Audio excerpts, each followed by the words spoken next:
Well, you know how this goes by now. Sure. With Peter here, Don here, Michael in transit. I'm Anthony Pusick. I will be handling ENN tonight. It's brought to you by Security Dodge. Go see Michelle Scalisi and... Come get some! Yeah! Nice. Who did that? That was Stereo. good. That was good. I like it. I dig it the most. I think that's what they call an accident. At least we heard it, right? Mm-hmm. Oh, that was an improvement from yesterday. That was a very big improvement from yesterday. Guys, by the way, easily the most anticipated sporting event of the year, the Pickleball Showdown between Team DiPietro and Rothenberg and Team Nina Marks and Amani Toomer. That's this Sunday. Yay! At Pickleball America to do that, Peter. in Stamford, Connecticut. Pre-game coverage kicks off on ESPN New York at 9 a.m. with a live broadcast hosted by Nina Marks as she sets the stage. She also has her 8 a.m. Golf show as well. So Nina will be on from 8 to 12. Then shortly after the show, the paddles come out for the Pickleball Showdown for the ages. Be there this Sunday to witness the showcase event at Pickleball America in Stamford, Connecticut. Now that that's out of the way, I would like to say good evening to Don. Hold on. Let me finish. That's Don and Peter. It's funny. The hold on's me. Let me hear it again. Hold on. Yeah. That's pretty good. Oh, it's a combo. I like that. I like that. We work well together. Yeah. That's really good. You defied Peter is what you did. Well, I'm glad you're comfortable. Decisions were made, Peter. Me and Jay did this weird wife swap thing. It wasn't a big deal. That's out of context, which is the point, I suppose. That's unfortunate. Andrew. Hey, guys, it's me, Pat Verbeek. Or Pat Verbeek. You think Pat Verbeek calls himself Andrew Gunling at any point? No. No? That drop will never make sense if you weren't there, but it Hey, was... guys, it's me, Pat Verbeek. We got to play for Michael tomorrow, no? I'd love for him to try to figure out what could be going on, even to get there, but... It would be hard to do. Another all-over-the-place show today. It really would. Nick-centric, but all over the place. Yeah, no, that's what made it a beautiful show. That's what made it perfect, is that it was an all-day Knicks thing with some moments of Danny telling stories about Michael Jackson. Right. A lot of other interesting things that Michael happened. was here, see? I'm sorry, Mike. Don. That is something that not only did he mistaken me for Michael. He couldn't come up with the name of the other guy on the show. That was the unfortunate piece. That was troubling. Well, as you all know, guys, we've talked about it all day. Game 6 in Philly, Knicks-Sixers. Knicks looking to close out the Sixers after a disappointing Game 5. Dan Grassa follows us and then has your pregame at 8:30 on 98.7 in the ESPN New York app. The game will start promptly at 9, wink, wink. You don't know that. We really have no idea. No idea. Because I have a feeling, because it's on TNT, that if Pacers-Bucks go into overtime, they'll delay the start. Now, eventually, they're going to have to tip it off. I've been told by good authority that the tip is planned for 9:02. I told that person, good luck with that. Well, I'm sure that's the hope. That's the hope. Now, eventually, they're going to have to give up and put it on True TV until the Pacers and Bucks are over. But I think by the time you get to 9:20, they'll say, listen, we're just going to have to start it on True TV. I believe this can go on as late as 9:20. Well, there is some intrigue in that Pacers Bucks game, Don. Damian Lillard will be back. He's missed the last couple of games. Yep, the logo. With an Achilles injury, Giannis still out, which makes sense. When you heard that Kristaps Porzingis, who has the same injury as Giannis, is probably going to be back in the conference final, there was no way that Giannis was going to, even though the Bucks need this game, it's an elimination game for them, that he was going to magically come back and be healthy. So you've got Giannis missing an elimination game for the Bucks. Austin Matthews missing his second elimination game for the Leafs. It's like he's reading it. It's crazy. He knows what he's doing. He knows. Now, Peter, I don't know if you know what's going on with Austin Matthews. No. He is out tonight. Again, another elimination game for the Maple Leafs in Toronto. And what it's been classified as for the last 2 games is an illness. Okay. Now, we all know that hockey players kind of play through everything. What kind of illness would keep Austin Matthews out of 2 playoff games? Herpes. It's the only answer. Wow. Well, you can... Unless you get to like Simplex 10, whatever it was. I'm sorry. I was joking. But, so, yeah, it's called a lingering illness, and it's just very odd that, you hear guys that play through a lot. I'm not saying Austin Matthews. I think Austin Matthews is hurt in some way. I think Don said that you're starting to see that there's a report that he might have tweaked something along with having the illness then while he was trying to ramp back up. Well, they're showing video of a collision he had with McAvoy that might have led to some sort of meniscus, but then they would just say lower body injury. They're saying illness. So what illness can keep you out? The only thing I can think of, illness-wise, that would keep you out for multiple elimination games would be like a post-concussion syndrome kind of thing where... Because I also heard, didn't Sheldon Keefe or somebody say that it's something that when he's on the ice, it gets worse? So it sounds to me like some sort of a head injury. Again, I'm just speculating. Yeah, it's all speculation. But it sounds to me, because usually they'll say upper body injury when it's a concussion. But I'm just wondering if it's the effects of a concussion. I remember Scott Stevens suffered a concussion in a game like in February. And he ended up missing playoff games because of the post-concussion syndrome of that. Like, so is it something like that? Look at Anthony Rizzo last year. I just can't imagine. Because what would it be to keep you out? All right, there's the soft serve situation. Calgary. In your pants? Yeah. But the fortunate thing about the soft serve in your pants, it usually is like lasts a few hours or soft serve in your pants in a day. No, like if it's a stomach thing, it's like a day, you're over it. Yeah, go away. That doesn't go on for 3-4 days. You go in the hospital. You're on IV. So if it's any kind of like a flu or a bug, he'd fight through it, man. So something's going on there. Now, is this going to be a new thing with Michael? He sent us pictures of chocolate soft serve, not in his pants, in a baseball cup the last 2 days. Yeah, is that going to be a thing now, Peter? I guess he enjoys the Baltimore soft serve. Yeah, I don't know if it's a permanent thing, but he obviously likes what they're doing in Baltimore with the soft serve, and so I really did enjoy him just sending a picture and then leaving the caption, in your pants! That's basically just a little insight. And we can't say on the air what it was, but how about the random picture that he sent to our group chat earlier in the middle of doing a game? Very strange. Well, I didn't see that. Oh, yeah. Don't say out loud, but it's... Why not? He sent it. I know, but it's not for the air. It's him messing with you, Don. Yeah. But the fact that this is what he makes time for, it's probably the 5th inning. And But I have so many questions. That was my main question. I told Jacob. Can I just say this? Again, I don't want to offend anyone. Please don't. But is doing a baseball game that easy that he could? Because it was like a little project. Can any of these stories have a happy ending? In your pants. That's because very timely. He sent a picture. Yeah, sure. That you gotta find. Yeah. I don't know how. AKA troll. Yeah. That's something. Yes, that's right. No, I couldn't bring it up. Peter's way. I'm going to say, I'm glad you're comfortable. I don't think you can get up if we said what it was. New buzzword, by the way, Peter, for hockey in these Stanley Cup playoffs: maintenance. If guys are missing practices, maintenance. It's maintenance. Yeah, we haven't even gotten upper body, lower body, because now it's maintenance. Maintenance is more. It's a word that makes more sense than a lot of the other words we hear thrown around in baseball. It's an army. It's an army. But an army feeling in the army region. Barking. The arm is barking. Ups. The leg is leggy. He's got some ups. He's had too many ups. But the leg leggy and the arm barky, we don't know what to do. You know? He's got the arm barky. Too leggy. It kind of reminds... Brian Regan, the comedian? Sure, I do. Yes. His best bit is like, where did they come up with the walkie-talkie? So why didn't they call the band? Why didn't they call Obama? Whammy kablammy! And the fruity tooty aim and shooting. It's like, yeah, right. Stupid in school is also very good with him. But yeah, he's very, very funny. But the point is that maintenance for missing practice, nobody cares. It's practice. It's practice. Well, I'll say this, Don. Practice. You get a little concerned. Peter Laviolette spoke today. Adam Fox missed 2 straight days with maintenance. But his quote was something along the lines of, "When my players are ready to practice, they'll practice. When they're cleared, they're cleared."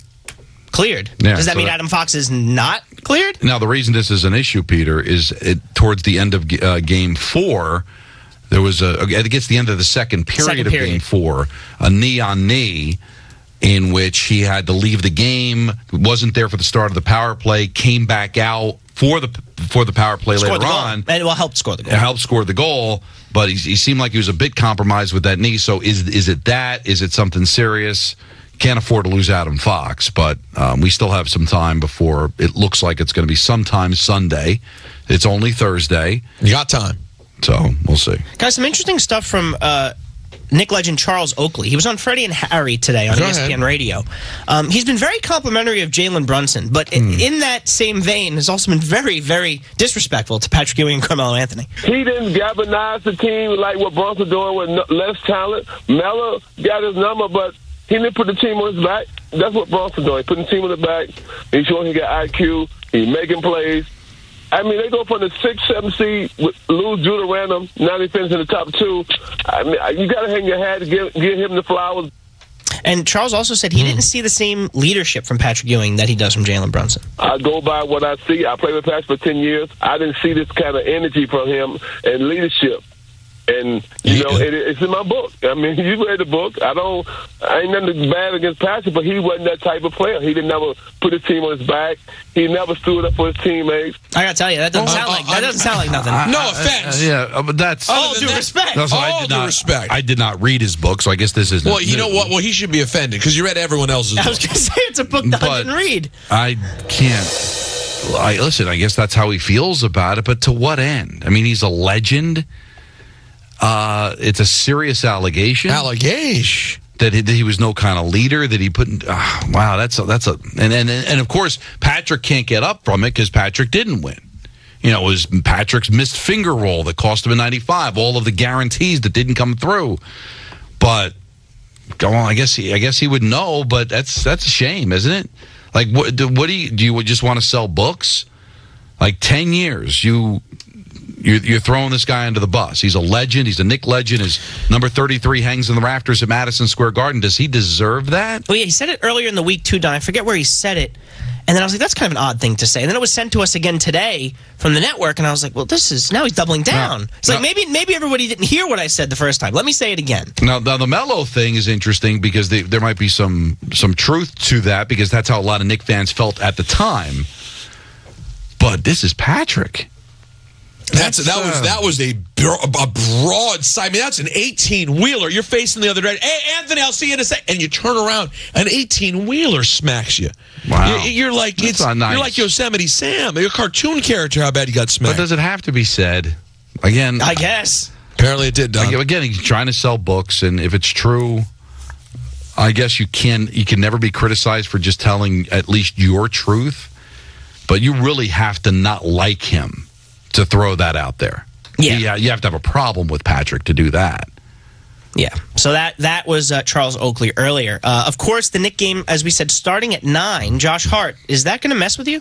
No idea what the hell I'm about to do. I guess usually I nap. I don't even know. I really have no idea what I'm going to do. I'm going to eat, sleep, and then I don't know. Now, it's not that much different than a Saturday 8:30 tip on ABC, so it's only 30 minutes longer. We had John Starks on who said that not because it's a playoff game, so no, maybe in the regular season it would bother him a little bit more, but you are taken out of your routine. Because it's a good question, Peter. When do you eat? That was my question earlier. I said, Anthony, I imagine the plan would be on a regular 7 o'clock tip. Mm-hmm. You have some sort of snack at like 4:30, 5 o'clock, right? Carb up a little bit, whatever is your bars, or it depends who the person is. And then I think you probably have your dinner at like 10 o'clock when the game's over. This pushes everything. You're now starting. It's just a little off. And maybe it won't affect them at all, but the key is, man, 2 things. One, we broke down the tickets yesterday, and it seems like there's a ton of tickets being bought from New York. Is it going to feel like MSG South again? I think it won't be to the extent it was in Game 4. Was that Game? Yes, I think 4. People will be there, but there'll be a continue where they take over the building. Well, also how the game goes will determine that. If the Sixers are up big, you probably won't hear much. Although, what a point Anthony made, Andrew Gunling, I should say, made on the show earlier. The series differential is +2 for Philly. Yep. I mean, that's the part, and I said this yesterday. Maybe it could have been point guard. Didn't get it. It's okay. Interesting. Where the overconfidence from Knicks fans, I understand the overexcitement, but the overconfidence, this series been a draw. The whole thing's been a draw. It really has. So, like, y'all can do whatever you want, but as far as I'm concerned, I actually have to drive to my other location tonight. I'll be listening to the first half of the game. The estate, if you will. It's quite an estate. Pat O'Keefe, Monica McNutt. Great job. I'll be listening to the Pat McNutt of it all. Yeah. But the truth is, I'm not stressing it because we all know where this game's going to be in the fourth quarter. It's going to be close. It's going to be close. You're going to have chocolate soft serve, and you know where it's going to be in the fourth quarter. In your pants. Josh Hart was asked actually about the fact that about soft serving your pants. No, I'm honored. The Phillies contingent, the Philly contingent buying 2,000 tickets, giving them out to first responders and fans to make sure that they fill the building with Philly fans. And he's asked if the Knicks were in the heads of the Philly organization. I don't know. That's up to them. You know, this is a good sports town. Those 2,000 tickets are going for a good cause. So, you know, I always show love to the first responders, but that was interesting to see. Now, it Good just answer, comes down. I'd say interesting. Michael K is interesting. It comes down to the economics. Now, there are rich people in Philadelphia, no question. But in New York, Rocky, you've got Apollo, Hey, I mentioned when we had Andrew on that I saw that Hextall. That the Hurricanes for games 3 and 4 of their series with the Rangers, Rick Tocchet very well off. That you have to be from North Carolina, because they're concerned because Ranger fans travel well, Knick fans travel well, Yankee fans same thing. You've got a lot of rich New Yorkers who are like, I got no problem hopping on a plane going to Raleigh for games 3 and 4. Raleigh's wonderful; it's a very nice place. It might cost you. And Philadelphia, like Andrew said, there's people that live in Central Jersey that follow the Knicks, and it's an hour ride down the turnpike. You can go to a playoff game on the road. Why wouldn't you? And I think it's a problem that a lot of markets have that have diehard fans, but at the end of the day, Knick fans, Ranger fans, Yankee fans, Giant fans are going to get in the building. You ever go to a Giant Buccaneer game? Half the people are Giant fans. Yeah, doesn't mean the Buccaneers don't have fans. It's just that Giant fans travel well. Jet fans travel well. It's just the New York thing. How about this take? If they don't trot out Jason Kelce tonight, hack job by the Sixers. Wow. Don, you have to have Jason Kelce standing there waving a towel, doing something. Is there anyone electrifying that city more right now? I want Iverson. I want maybe Meek Mill. I don't know where he currently is in Philadelphia. Laura, it's up and down. You know, they're tough on their rap artists. But I need Jason Kelce. You want to show me something, Philly? Are you ready for it? Taylor Swift. Wow. That could. You get them all. No. That could backfire. But you don't want. Just bring back all the dignity. Bring the dignitaries. Mike Schmidt. You want Schmidt back? Get Schmidt. Yeah, bring Schmidt. I'm just trying to think of other. Ron Jaworski around. Got to get Jaws. Nobody fires up a crowd more like Ron. You get 3 times dope. Jill Scott. You know you got to wheel out there. Not wheel out. You know you got to get out there. It's Bradley Cooper. Why wheel out? Why was that even? That's why I took it back. It doesn't make sense. But what about you'd be wheeling out? I don't know. What about Sly? Jimmy Carter? How about a little Sly? How about Jazzy Jeff and the Fresh Prince? That'd be something. That would really be something.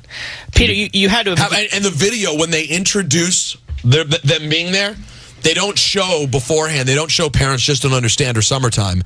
They show the video of Will, like in slow-mo, slapping Chris Rock. And then they go to Celebrity Showdown. There's Will Smith slapping people. Wait a minute. Why are we giving them ammunition? There's enough time for them to put this together. We don't give them ammunition. You know what? I didn't tell Michael Rubin or anybody. If they come up with that, it's on their own.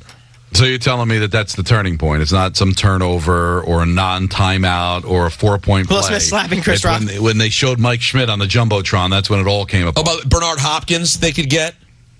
Oh, well, apparently, we were forgetting the biggest name. You want to talk about a turning point? Apparently, Cardi B was shown late going into Game 5 at the 29-second mark when it all... No. Yeah. Wait. Yeah. That late? That late. They put her up on... I believe Ray Santiago had the tweet that she got put up on Celebrity Row at like 29.8 left in the fourth quarter. But that doesn't mean she got there. But they said she got there late. Late enough. I'm not going to blame Cardi here. There's plenty of blame to go around in this game. Cardi B is not the reason that the By the way, I got to tell you, MSG, though, they are a different level of petty when they want to be. They do a tremendous job. They do a great job. The Emily Ratajkowski losing her ticket rights because she left the game early. I like that she's still supporting, though. She's posting pictures, still wearing... She wants her privileges back. It's amazing. You can't kick out Emily Ratajkowski. You can't. It's not right. No, it's not right. For as long as she wants to be there. As long as she's there, Don. Whatever time she wants to spend there, let her be there. But we forgot the big Philly guy, Ed Hospodar. They're going to throw him on the Jumbotron and forget it. All bets are off. Oh, my God, you're right. There's the video. They showed Cardi and Offset. It's 96-90 with 28.9 you know that to go. Twitter account? Oh, man. Sports images that precede unfortunate events? Yeah. That should be the still. Oh, boy. It's just an unfortunate situation for Cardi and Offset. Not their fault. The Knicks did that all on their own. But I just thought that was kind of interesting. Peter, you had to have been keeping track on this Ryan Garcia story, no? It's a wild story. So, as we know, Don, Ryan Garcia upset Devin Haney in their bout last month. Remarkable. Destroyed him. And it was, Don, legit one of the craziest events I've ever watched. And I was falling asleep. Natalie and I were watching a movie. I was about to fall asleep, and I literally woke myself up, got on my phone. I was like, oh my God, I'm going to miss it. Pulled the fight up just in case something crazy happens. I'm falling asleep with my phone next to me, and I hear, Haney goes down. And I'm literally like, wait, what? So anyways, he beats the hell out of Devin Haney. And now he tested positive for a performance-enhancing substance. Ostarine, the day before. Before the fight. So, yes. But the samples were collected prior, but results weren't known until later. But what's going on here? Now, I heard his statement. I don't know if we got time for the We sound. do have time for the statement if you like it. Yeah. Everybody knows that I don't cheat.